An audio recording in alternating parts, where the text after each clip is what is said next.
Si vous êtes nouveau, n'hésitez pas à vous abonner et activer la cloche de notification. On commence maintenant. Bonjour. Le discours de Joe Biden en intégralité. Un appel à l'unité dans le discours de Joe Biden. Bonjour et bienvenue dans ce direct consacré à Joe Biden, le futur président américain qui prendra ses fonctions le 20 janvier prochain. Biden a prononcé son premier discours dans la nuit devant une foule en liesse rassemblée en drive-in, coronavirus oblige, à Wilmington, son fief du Delaware. Le nouveau président élu a en premier lieu lancé un appel à l'unité. Il se dit humblement touché par la confiance que l'Amérique lui a accordée et tend la main aux Américains qui n'ont pas voté pour lui. Je comprends la déception de ce soir. J'ai moi-même perdu plusieurs fois. Mais maintenant, donnons-nous une chance, a-t-il dit, ajoutant plus tard, c'est le moment de guérir en Amérique. Nous avons passé le discours de Joe Biden, ce samedi 7 novembre 2020, à Wilmington, dans le Delaware, au traduct. EUR. Voici l'intégralité de l'allocution du nouveau président américain élu. Mes chers compatriotes américains, le peuple de cette nation a parlé. Il nous a offert une victoire claire. Une victoire convaincante. Une victoire pour nous le peuple. Nous avons remporté la victoire avec le plus grand nombre de votes jamais exprimés pour un ticket présidentiel dans l'histoire de cette nation, 74 millions. Je suis honoré de la confiance que vous m'avez accordée. Je m'engage à être un président qui ne cherche pas à diviser, mais à unifier. Qui ne voit pas d'État rouge et bleu, mais des États-Unis. Et qui travaillera de tout son cœur pour gagner la confiance de tout le peuple. Car c'est cela, l'Amérique, le peuple. Et c'est de cela qu'il s'agira pour notre administration. J'ai sollicité cette fonction pour restaurer l'âme de l'Amérique. Pour reconstruire l'épine dorsale de la nation, la classe moyenne. Pour que l'Amérique soit à nouveau respectée dans le monde entier et pour nous unir ici chez nous.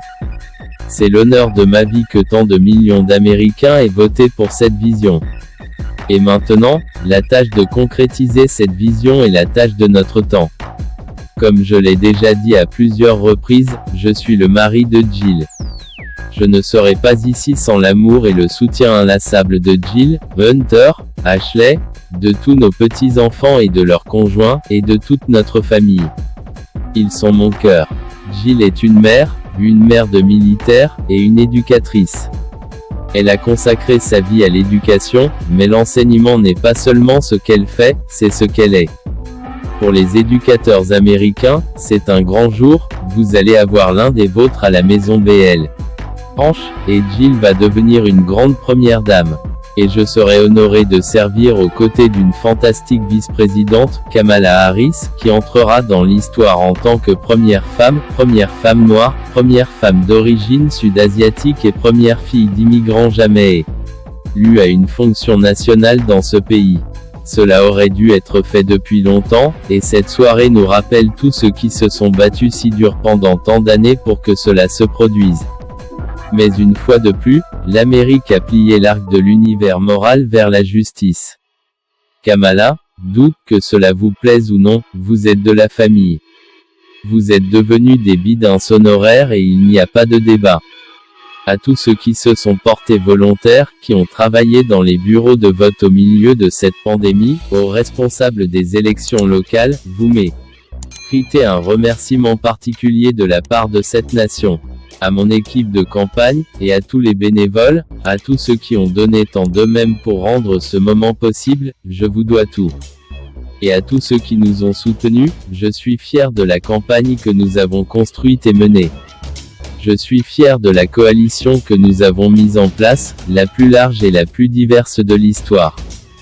Démocrates, républicains et indépendants. Progressifs, modérés et conservateurs. Jeunes et vieux. Urbains, banlieusards et ruraux. Homosexuels, hétérosexuels et transsexuels. Blancs, latinos, asiatiques, amérindiens. Et surtout dans les moments où cette campagne était au plus bas, la communauté afro-américaine s'est à nouveau levée pour moi. Ils me soutiennent toujours. Je vous soutiendrai. J'ai dit dès le début que je voulais une campagne qui représente l'Amérique, et je pense que c'est ce que nous avons fait. Maintenant, c'est à cela que je veux que l'administration ressemble.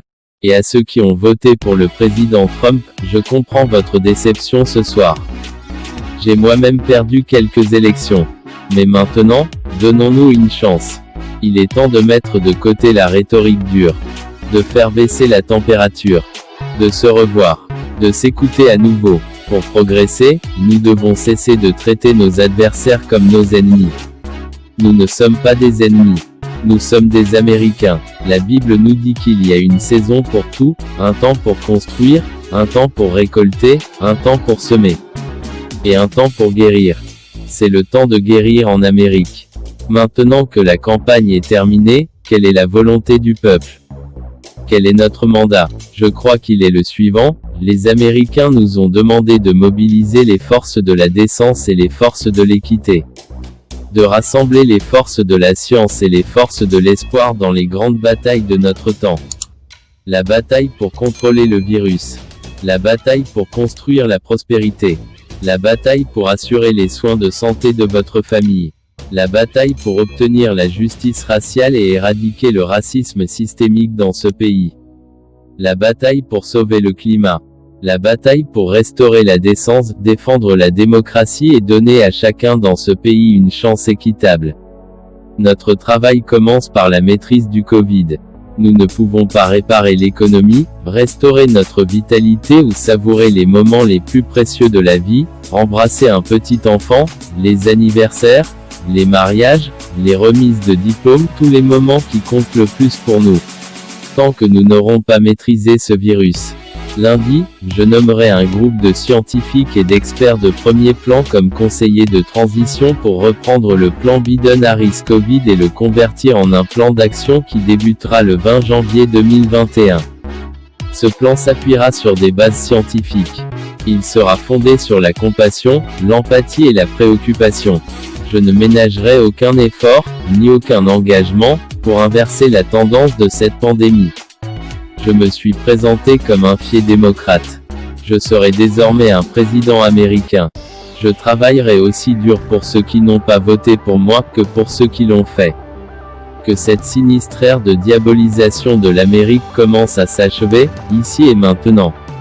Le refus des démocrates et des républicains de coopérer entre eux n'est pas dû à une force mystérieuse qui échappe à notre contrôle. Il s'agit d'une décision. C'est un choix que nous faisons. Et si nous pouvons décider de ne pas coopérer, alors nous pouvons décider de coopérer. Et je crois que cela fait partie du mandat du peuple américain. Ils veulent que nous coopérions. C'est le choix que je vais faire. Et j'invite le Congrès, les démocrates comme les républicains à faire ce choix avec moi. L'histoire américaine est celle d'un élargissement lent mais constant des possibilités. Ne vous y trompez pas. Trop de rêves ont été reportés pendant trop longtemps.